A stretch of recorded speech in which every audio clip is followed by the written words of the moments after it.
This is not about a man throwing punches or performing perfect kicks. It's about something deeper, something most never see. The silence before the movement, the stillness that hides beneath explosive speed. Bruce Lee wasn't just a martial artist. He was a force, a question. I know great martial artists, and there's never been anybody, in my opinion, like Bruce Lee. Bruce Lee was unbelievable. Absolutely unbelievable, guys. A challenge to everything the world thought it knew about strength, motion, and the limits of human potential. And you love Bruce Lee. You idolize Bruce Lee. You had a chance to work with him, but I understand it didn't go so smoothly when you did. Yeah, and that time he was a huge star. His legacy isn't locked in the past. It breathes in every fighter who dares to question, to adapt, to evolve. What made Bruce truly powerful wasn't muscle. It was mastery of self, of truth, of movement. Let's dive in.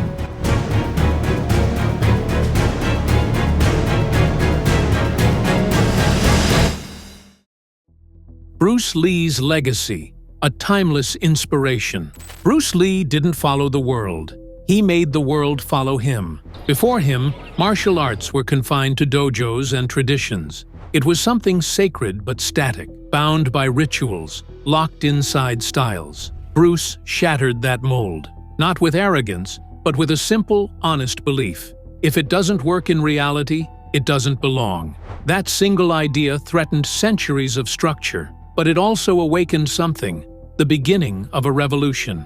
On the surface, he was a blur of motion, lightning-fast strikes, a body carved from discipline, a screen presence so electric it made time freeze. But what made him unforgettable wasn't just what he did, it was how he did it. Every punch he threw, every movement he made felt alive, unpredictable, effortless, like water finding its path through stone. He called his philosophy Jeet Kune Do, the way of the intercepting fist. But it wasn't a style, it was the rejection of style. He didn't believe in fixed patterns, set forms, or sacred techniques. He believed in adaptability, in raw truth, in expressing yourself honestly without being trapped by tradition.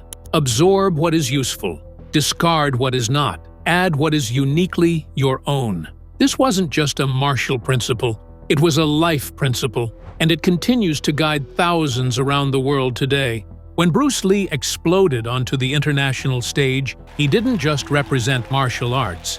He represented a new kind of human being, one who could be strong without brutality, intelligent without arrogance, spiritual without being mystical. He wasn't playing a role, he was the role, an embodiment of perfect integration between mind and body. Hollywood had never seen anything like him, neither had the world. He broke the mold in more ways than one.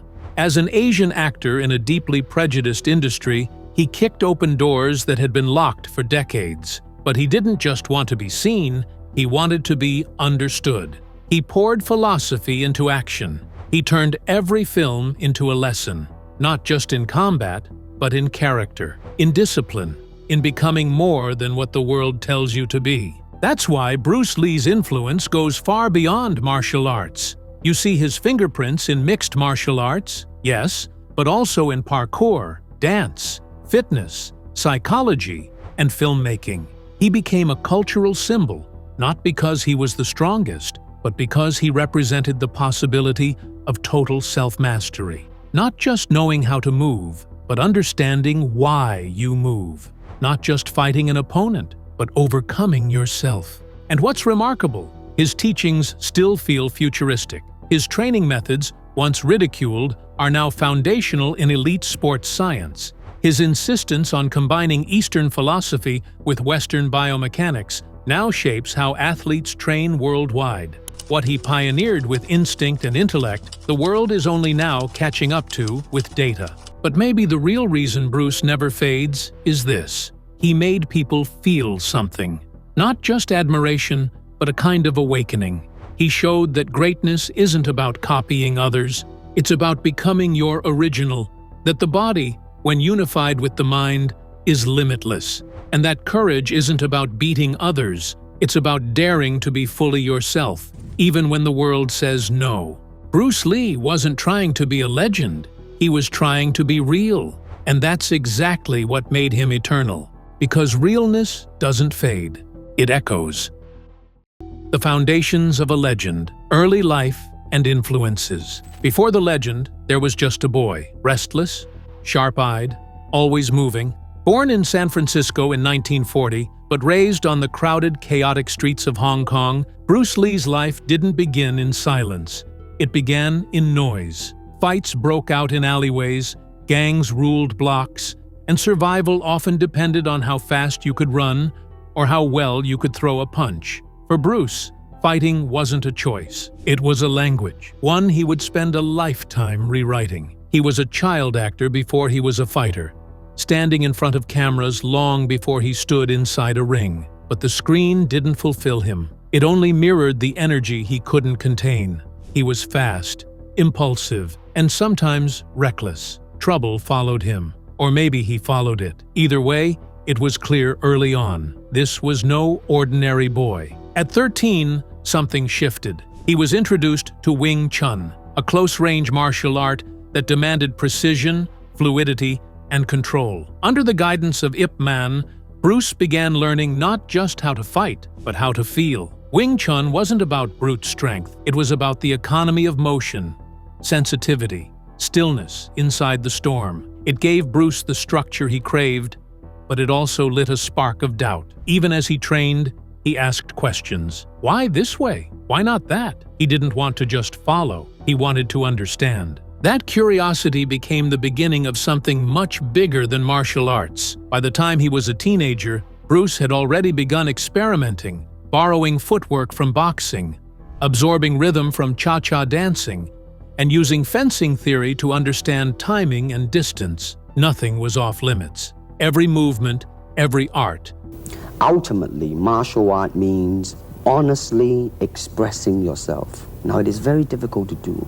Every moment was a source of insight. While others clung to tradition, Bruce started building a system, not of techniques, but of principles. But his hunger didn't come without struggle. At 18, after one too many street fights and increasing trouble with the police, Bruce was sent back to the United States. It wasn't a triumph, it was an exile. He arrived with little more than his confidence, a few dollars, and a burning need to prove something, to others, to himself. In Seattle, he worked as a busboy while studying philosophy at the University of Washington, but even there, his fire refused to dim. He began teaching martial arts, not as ceremony, but as conversation.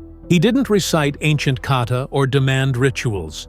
He asked questions, challenged his students, pushed them to think as much as punch. And slowly, a new kind of martial art began to take shape. One that didn't belong to China or the West, one that belonged only to truth.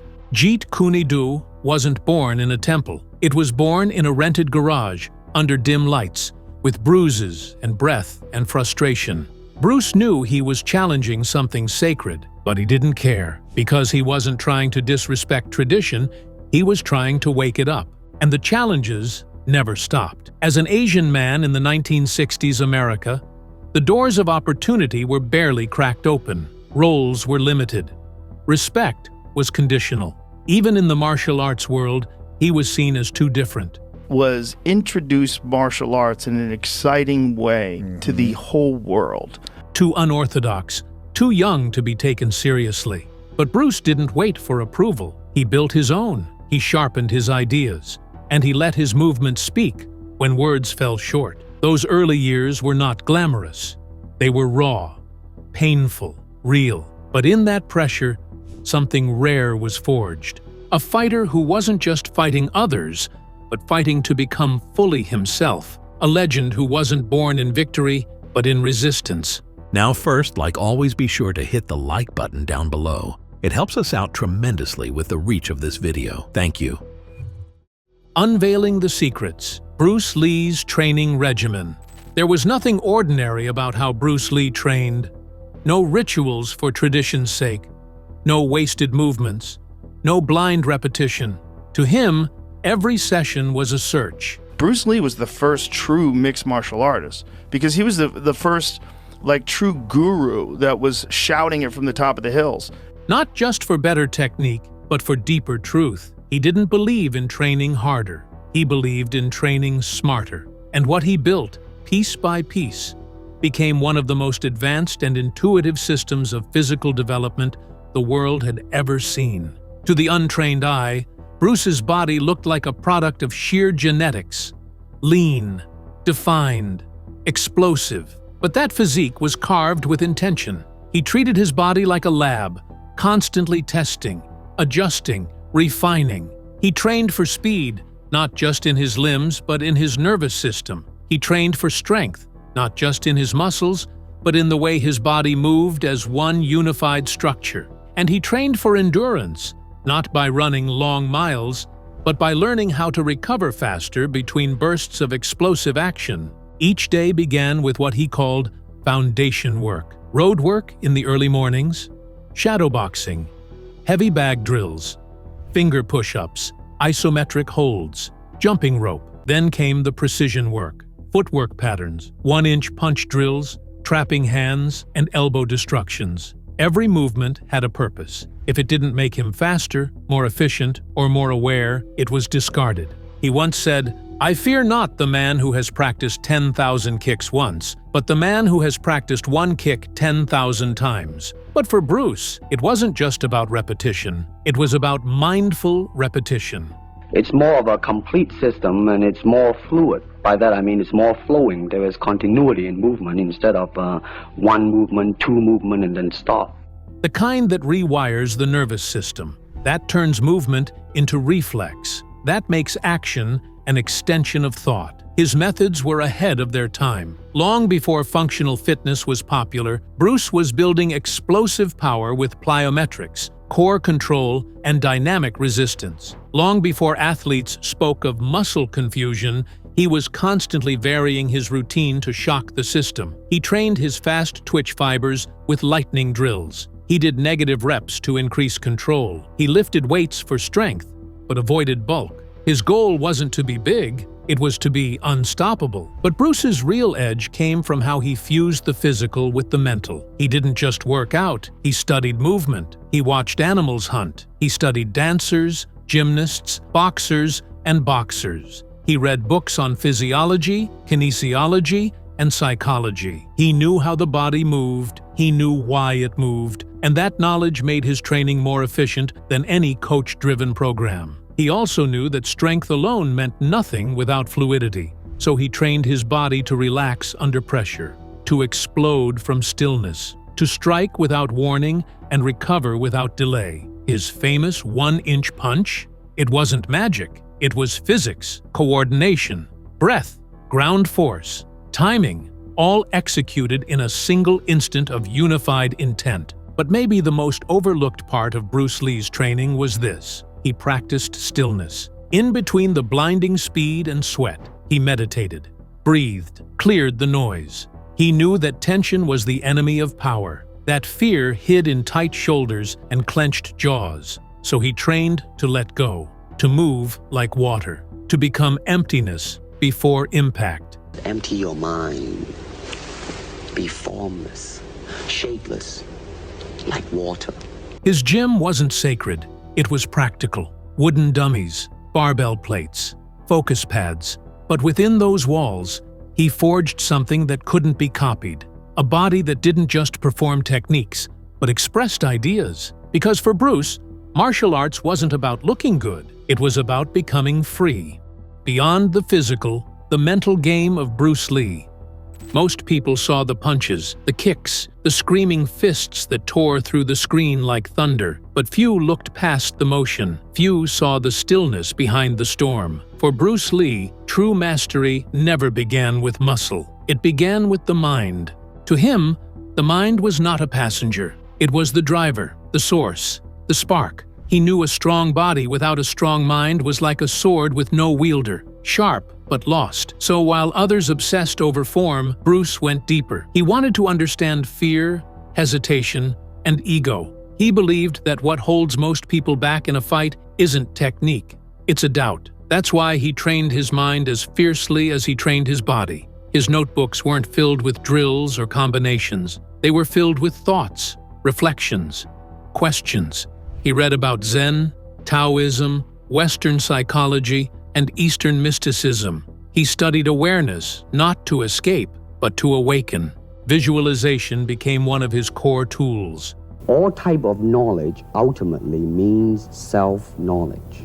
Before he moved, he would see, feel, imagine the energy flowing from the ground through his body before a strike, not as fantasy, but as preparation. His nervous system, already rehearsed, would act without delay. He knew that the mind couldn't wait for the moment. It had to arrive before it happened. But Bruce also understood the danger of thought. In combat, too much thinking is paralysis, so he trained to go beyond it, not to erase the mind, but to calm it, to let it become like water, reflective, clear, ready to respond without distortion. He spoke of something few fighters even dare to chase: the void, a state of mental emptiness that isn't blankness but absolute presence, where there is no past, no future, only the moment. This was his goal, not to control the opponent, but to control himself. Before entering any sparring session or performance, Bruce would pause, not to prepare a plan, but to drop everything that wasn't needed. Fear, expectation, tension, all gone. What remained was pure intent. When he moved, there was no gap between thought and action, just movement, honest, director, alive. It's why he called martial arts an expression of the self, because that's what he was raising. Not victory, not dominance, but authenticity. The courage to move exactly as he felt, without hesitation, without fear. That was his true opponent, the part of himself that flinched, that doubted, that held back. Through meditation, Bruce sharpened his focus, not like a blade, but like a mirror. He practiced detachment, not from emotion, but from reaction. If anger rose, he saw it. If fear stirred, he acknowledged it. But he did not become one. This gave him clarity in chaos, calm when others crumbled. He also trained what he called emotional content, not just energy or aggression, but meaning behind movement. Every punch carried intent, every action, purpose. This wasn't acting. This was the truth in motion. And when truth strikes, it strikes deeper than any fist. What made Bruce different wasn't just that he moved faster or hit harder. It was that he moved with nothing in the way, no tension in his body, no noise in his mind. His techniques were sharp, yes, but they were merely reflections of something quieter inside, something still, something grounded.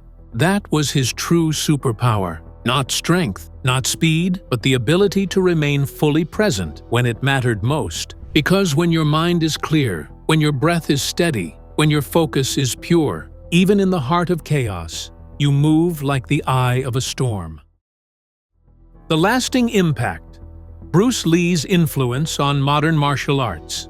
Bruce Lee didn't just leave behind a fighting style, he left behind a new way of thinking. Jeet Kune Do wasn't meant to be a fixed system. It was a living idea, a philosophy built on freedom, efficiency, and brutal honesty. And decades later, that idea still challenges and inspires martial artists, athletes, and creators across the world. Look at modern mixed martial arts. Fighters today blend boxing, wrestling, jiu-jitsu, and Muay Thai as if it's obvious. But before the UFC existed, Bruce was already doing it. He combined Wing Chun with fencing footwork, added Western boxing to Chinese philosophy, took what worked and discarded what didn't. He didn't care where it came from, only whether it was real.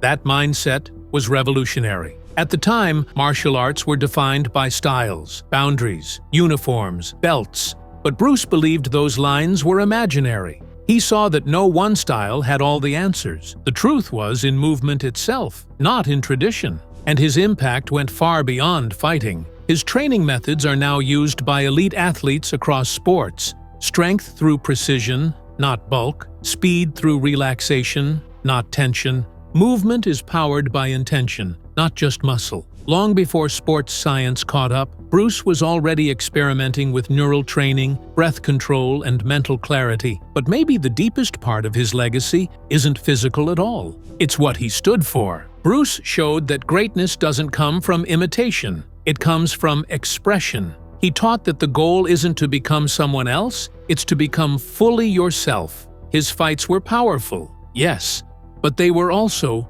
personal. Each movement was a reflection of his spirit, not just his technique. He blurred the lines between East and West, between philosophy and practicality. He forced the world to see that martial arts was more than combat. It was a path to understanding the self, and that path is still open today. You can see his influence in every fighter who refuses to be limited by rules, in every coach who says, "Adapt, don't follow," in every artist who seeks truth over tradition. Even Hollywood still echoes with his energy. He made martial arts cinematic without losing its soul. He opened doors for actors who looked like him. He made it possible for an Asian face to lead, to inspire, to command the screen. But Bruce never asked for admiration. What he asked for was sincerity, to train honestly, to live honestly, to fight not out of anger but out of clarity. That's why his legacy remains untouchable, not because of the techniques he used, but because of the truth he lived. This wasn't a story about martial arts. It was a reminder of what's possible when you stop following and start becoming. Bruce Lee didn't just teach us how to fight, he showed us how to move through life with purpose, clarity, and truth. His legacy isn't trapped in the past. It's alive in every moment you choose authenticity over imitation, presence over distraction. Jeet Kune Do wasn't the end of a journey. It was the beginning of a mindset, one that keeps evolving, one that lives in you. So take the first step, not tomorrow. Now, because the path is open, walk it.